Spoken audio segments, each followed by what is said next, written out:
Mike, it's a little disconcerting. How about that for a big word early in the day? A little disconcerting to think you know something and know it very well, and then realize maybe I didn't know as much as I thought I did. That's kind of the mindset that many of us had some number of years ago, some of us longer than others, where we were sitting on a pew or in our daily Bible study or whatever it was, and we came to realization, wait a minute, wait a minute. And as you famously said on many occasions, when did they put that in there?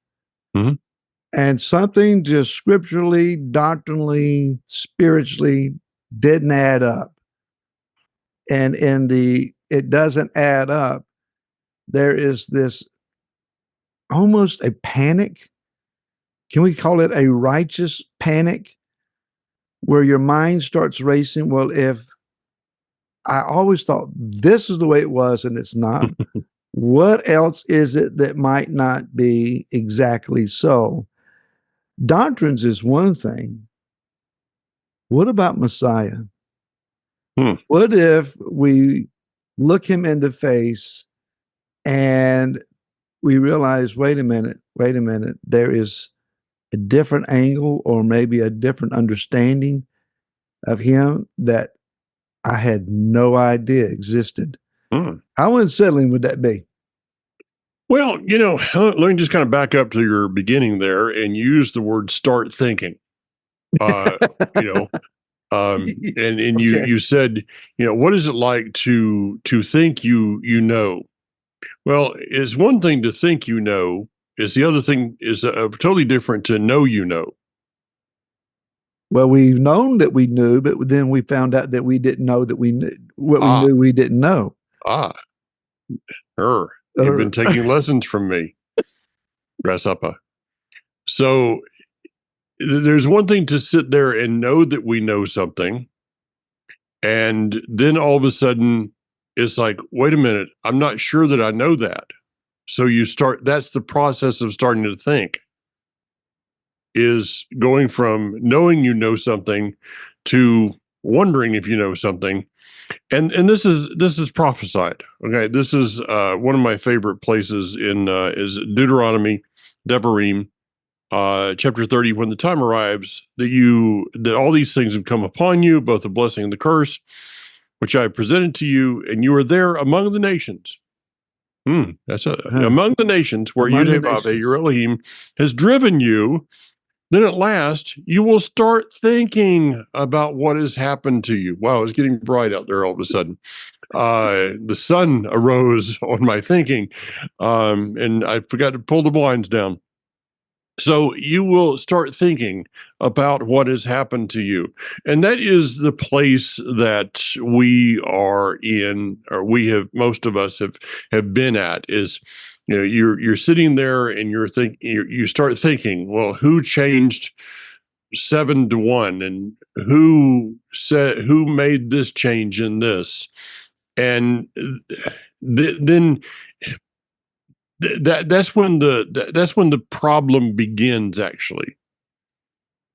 Okay, for some people, the process of thinking is not. Let's just say it doesn't bring forth good results.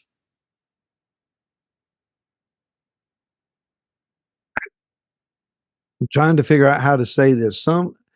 You can't engage in the process of thinking in an investigative manner, digging for, okay, I'm looking for what foundational truth is here. For example, Shabbat. Mm-hmm. We were raised in a culture that the first day of the week is the Sabbath, and it is become a part of our culture. It's become a part of our routines. There were the blue laws, and some states still have them, where certain items are not for sale on Sunday, or sometimes, I remember as a kid, grocery stores and so forth, they were closed on Sunday. You just didn't, you had to Oh do it yeah, beforehand. yeah. So, again, we were raised in such a culture. When you I remember as a kid watching a movie about a Jewish boy that was good at baseball, but he couldn't play on the team because all the games were on Saturday. And the movie was talking about, well, this is his Sabbath. I don't know if he used Shabbat or not, but it's his Sabbath. Mm-hmm. I went to mom and said, I don't understand why is Saturday their Sabbath? Well, that's what the Jews do. Well, why don't we do that? Well, they changed it. I never thought, or I didn't ask, who is they and how did they change it? I just took her word for it as a 6, 7-year-old kid. But it always bugged me. They changed it. And that just kind of got lodged on a shelf Mm-hmm. in the back of my head somewhere. And when I began to investigate the reality of Shabbat versus Sabbath on Sunday, it was unsettling. But I had to make a decision, a choice. Mm-hmm. Am I willing to accept the investigative approach to Scripture and let Scripture interpret Scripture, or am I going to be more comfortable with mainstream theology and what everybody I know is already doing? Well, yeah. I mean, it's the whole thing. Who changed it? I think that's great. I mentioned once again the verses this past Shabbat to our group on out of Jeremiah 16:19, which is kind of a lot of ways the foundational verse for this whole Hebrew roots movement. And the nations will come and they will say, "Our fathers inherited nothing but lies and falsehoods, and I will teach them to know my name." So this place that we're in fact, Rav Kook of blessed memory did an amazing commentary on that verse, and he actually said that when this was speaking to a Jewish audience in his commentary, when you see the goyim come and they begin to be interested in the shofar and the talitot and the Shabbat, it will be a sign that Mashiach is near. Mm.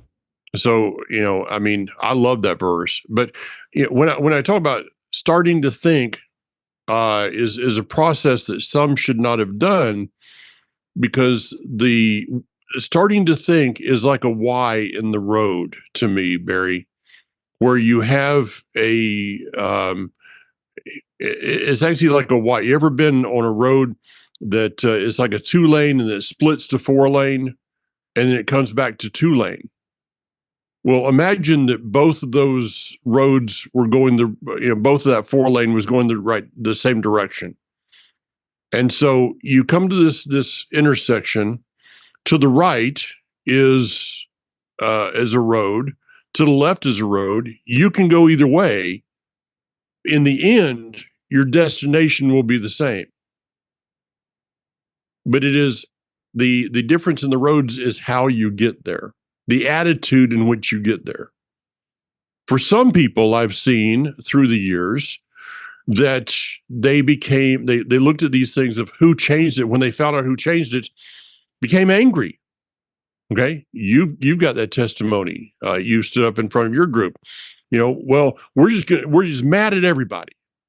My vacation Bible school teacher, if she was alive here, I would go personally to her house and burn down her Christmas tree. I would throw eggs at her house on Easter or something. My pastor lied to me. The other side, though, is, wow, he's teaching me to know his name. His breath has authority. I can embrace that. So one of the roads is one that you're going to get there, but you're going to you're going to constantly be angry at the journey. The other one is a journey of, wow, I can't believe he actually has allowed me to be on this road. It's how do we want to, with what emotion and expression and lifestyle do we want to follow this? We have a choice in that. Angry at the Journey.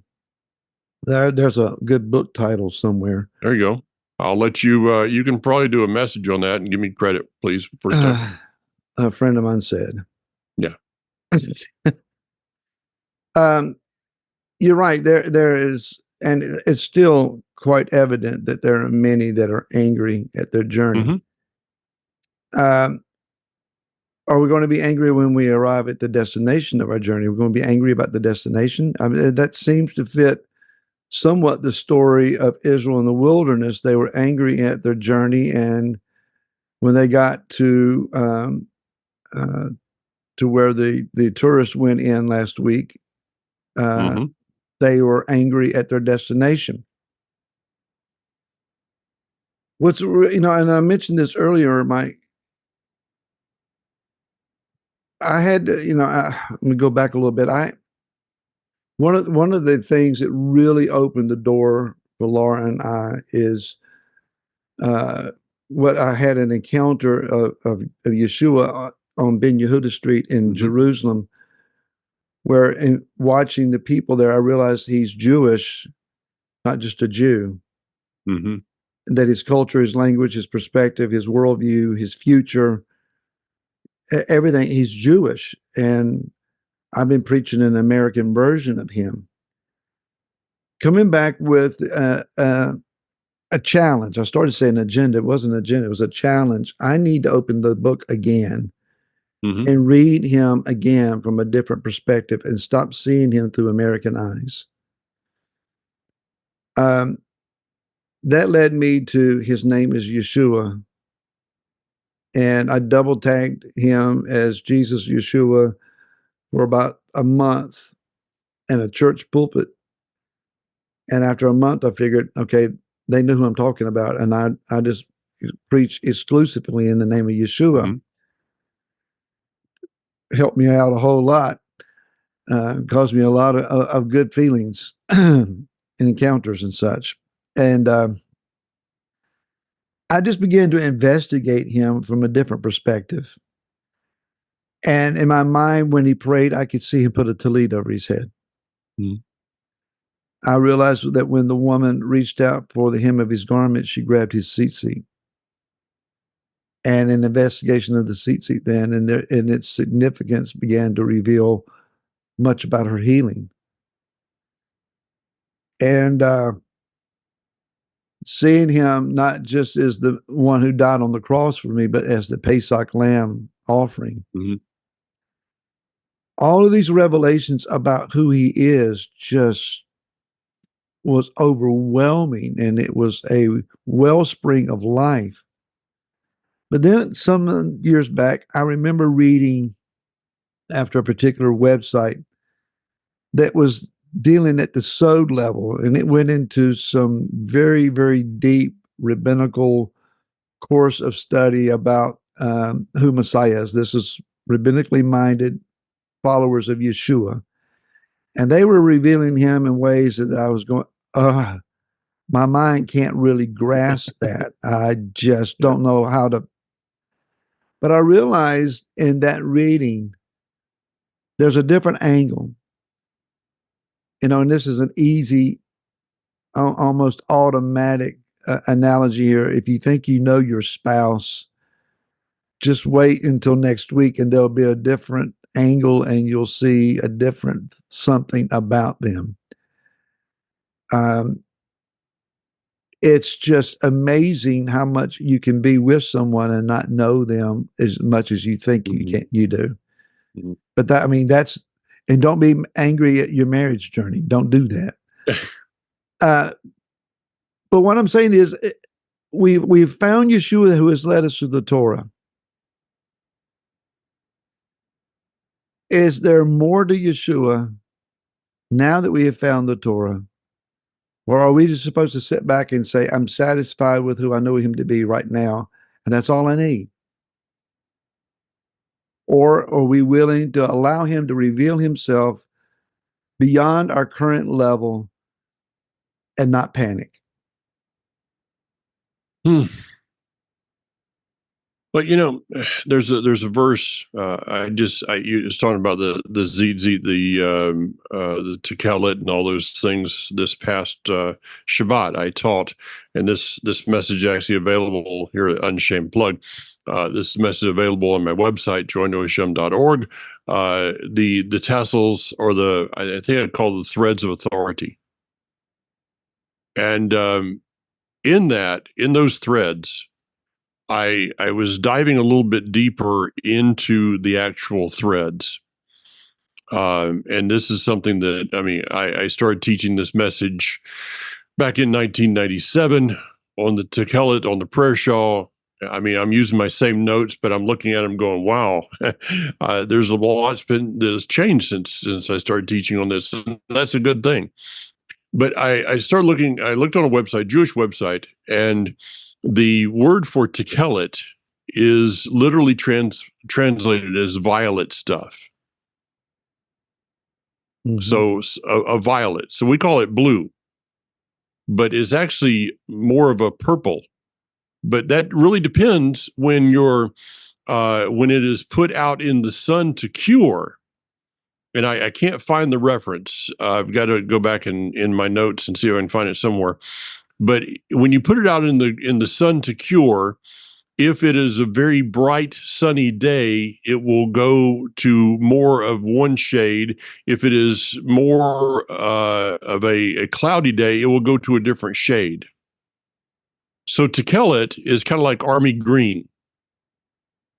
Being in the Army, I had OD green in probably 1,000 different shades. But with Tekelit, it's the same thing. Though it is translated violet stuff, it is the spectrum between red and purple. So that word there is about a color spectrum. Now, when I said this, one of our guys, Alex, who I do Life on Purpose with, said, look, the redemption and kingship. Mm-hmm. So in the Tekelit, you're talking about Mashiach ben Yosef, the suffering servant, the Redeemer, and Mashiach ben David, the conquering king. His whole, his everything about him is within the Tekelit. And I'm like, wow, I hadn't seen that one before. And I get that. I said all that to get to this point, that in Zechariah, it says, they will look upon him who they have pierced and mourn as for an only begotten son. I loosely translated.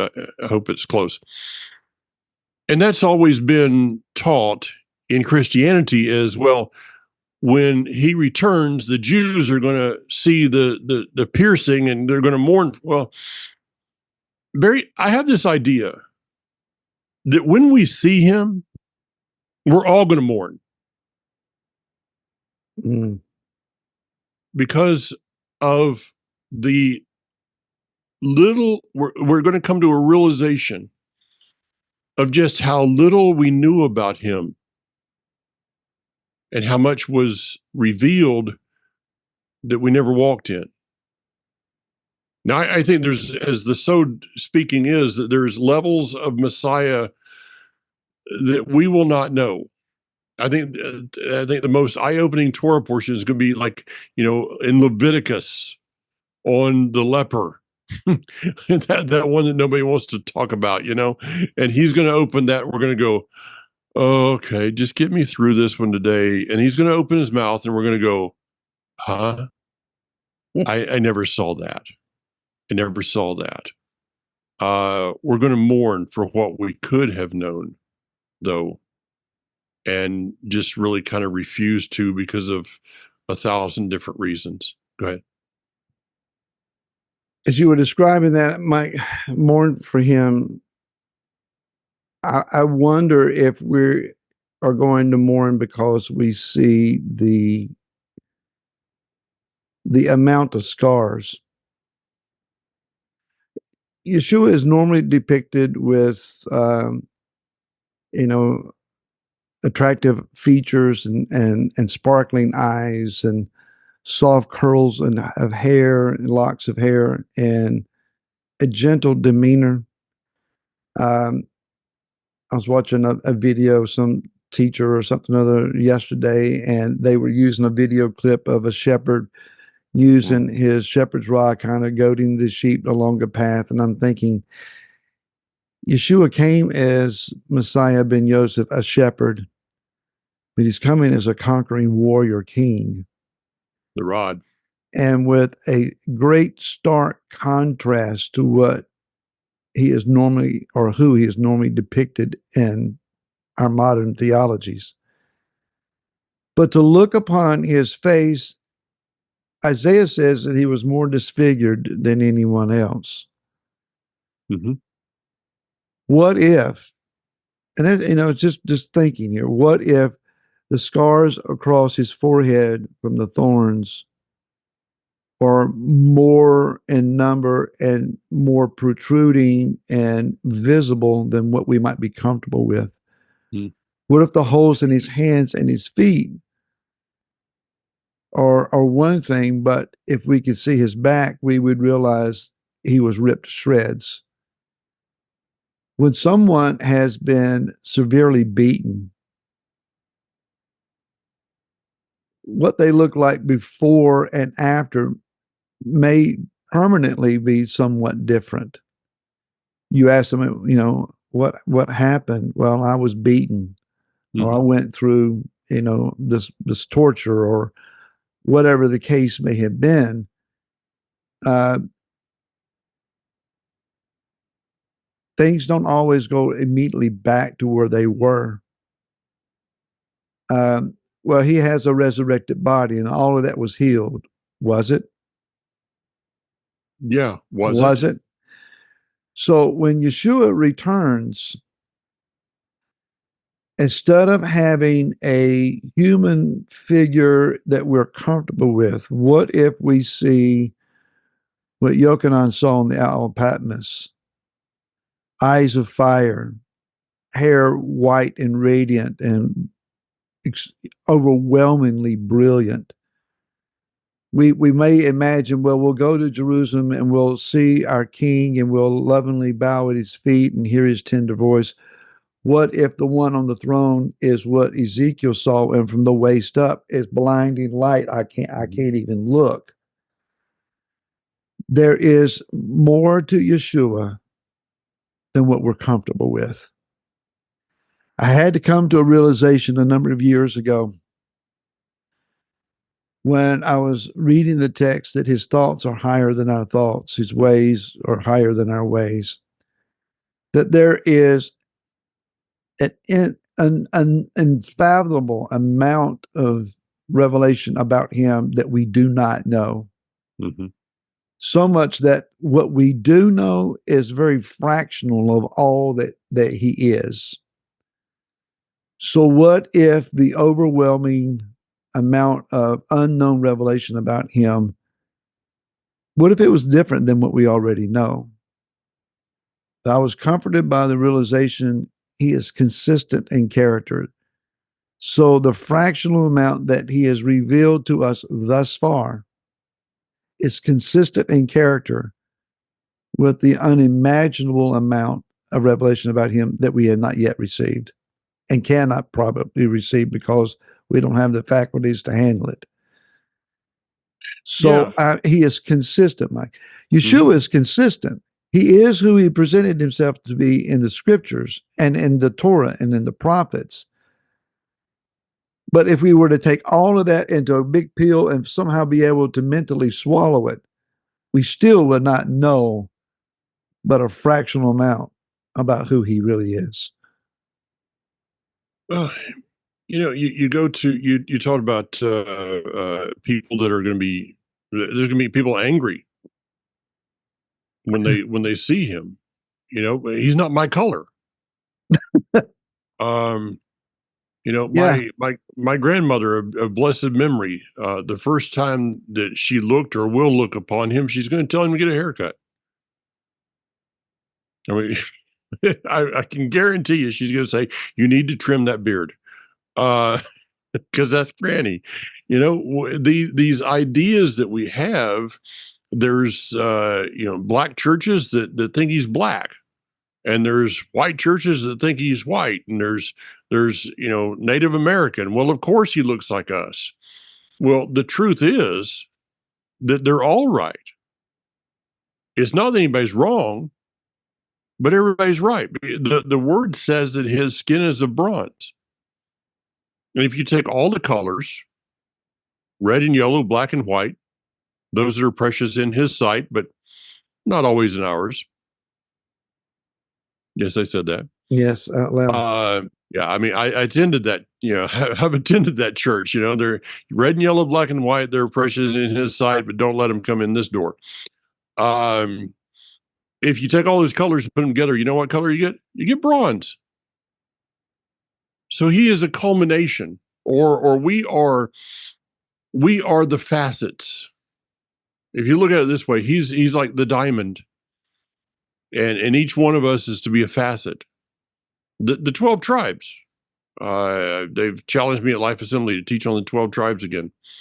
And the 12 tribes, actually 13, are they are the different facets. Asher has a different personality than Gad, Mm-hmm. who has a different personality and calling than Levi. So which one's right? Well, of course, what I'm doing is right. No, what I'm doing should be a facet of, and I should be linking with other facets in order to bring forth that wholeness. So when all the tribes came together around the tabernacle with his glory in their midst, they were, in essence, a picture of Messiah. Spoiler alert, this is will be for Friday's 10-minute Torah. I kind of addressed that each of the tribes held a particular perspective of Messiah, but you don't get the complete picture until all the tribes come together. Prophesied in the well that what was it with Jacob? Mm-hmm. The lid cannot be taken off until all of the flocks are brought together. So none of us have, and that's why we should have a yearning. This week we're going to have this coming week, the next few days is going to be Rosh Chodesh, the new moon, and in the Siddur, part of the prayer in the Siddur is all Israel would be one, echad, the plurality of a singular. And that should be our yearning, because it is when all of us come together that we will have the complete revelation of Messiah standing before us. Mm-hmm. So our vision holding the revelation. Another thought I think is important is that based on that, Mike, our brother Yehuda has a perspective about Messiah. And we've been traditionally taught, well, they don't know him or they don't accept him. They may not understand Yeshua as Messiah, but they have very keen insights and understandings about Messiah. Some we would disagree with, perhaps, but that's not to say that we shouldn't have a conversation and hear what they have to say. As much as we think that they need to hear our perspective, it wouldn't hurt for us to sit and listen to their perspective. There are some teachers, some, you mentioned Rob Cook and Menachem Schneerson, among others. You may read and say, I don't know that I agree with that, and because of this text or this scripture. But then you hear them say something about Messiah, and it's like, oh, I never thought about that. Mm-hmm. And so, whereas the majority of our understanding about who Yeshua is comes from the Brit Hadashah, beginning with Matthew through Revelation, We're just learning to read and find him in the Torah and the prophets and the writings. But that's where they find him. And their understandings about him may be a challenge to us. But what's wrong with the challenge? It's in the challenge and the answering questions and the digging and the praying and seeking of him. It's in that process that we find answers. As uncomfortable as it has been to have favorite doctrines and theologies challenged and proven or disproven, as much as that has turned our world inside out at points, neither should we be afraid to say, Yeshua, reveal yourself to me. Mm-hmm.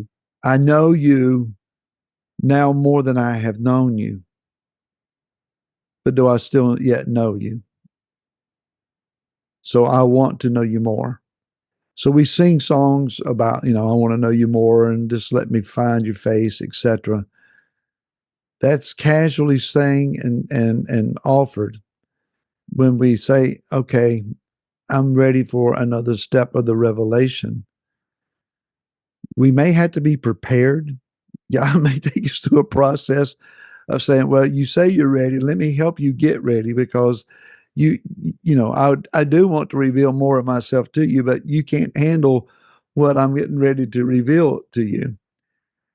Eliyahu the prophet, he's standing on the ledge of a cave, and there's these massive things taking place, earthquakes and thunders and so forth. He waited for the still small voice.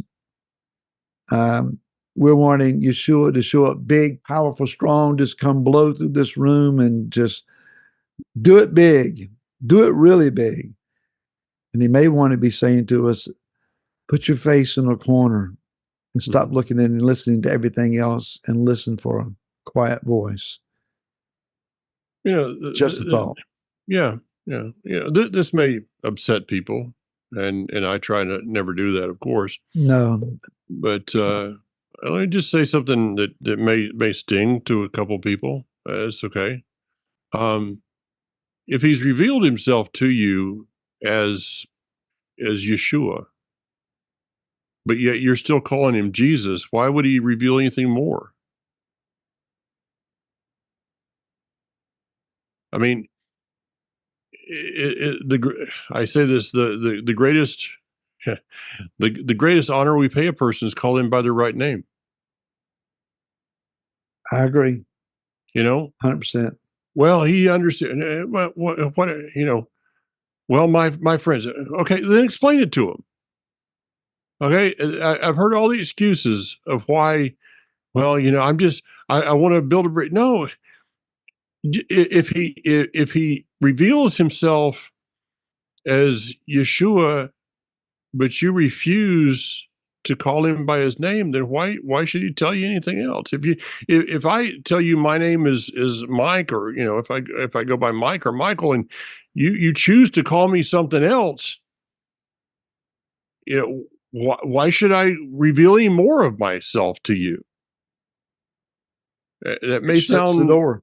may sound petty to people, but what do you do when somebody calls you by your wrong name, by another name? You correct them.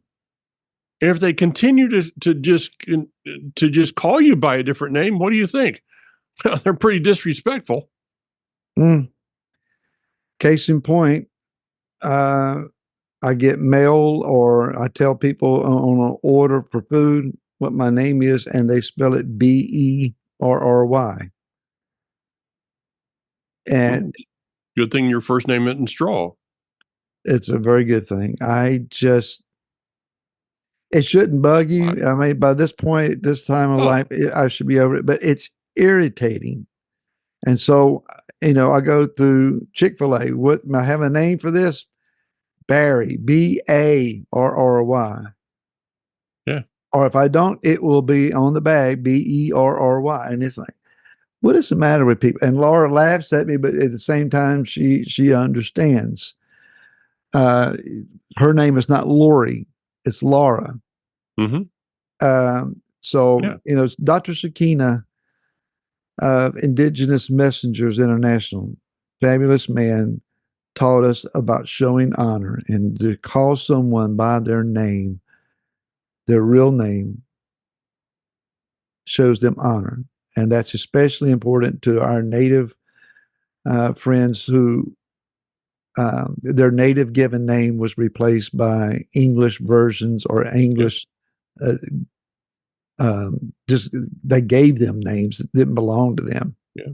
Zakina went to court over this. Yeah, Yeah. yeah, he So, did. well, that's just, I mean, didn't mean to, go along with it. But if his name's Yeshua, then why is it such a big deal to people to not call him by that name?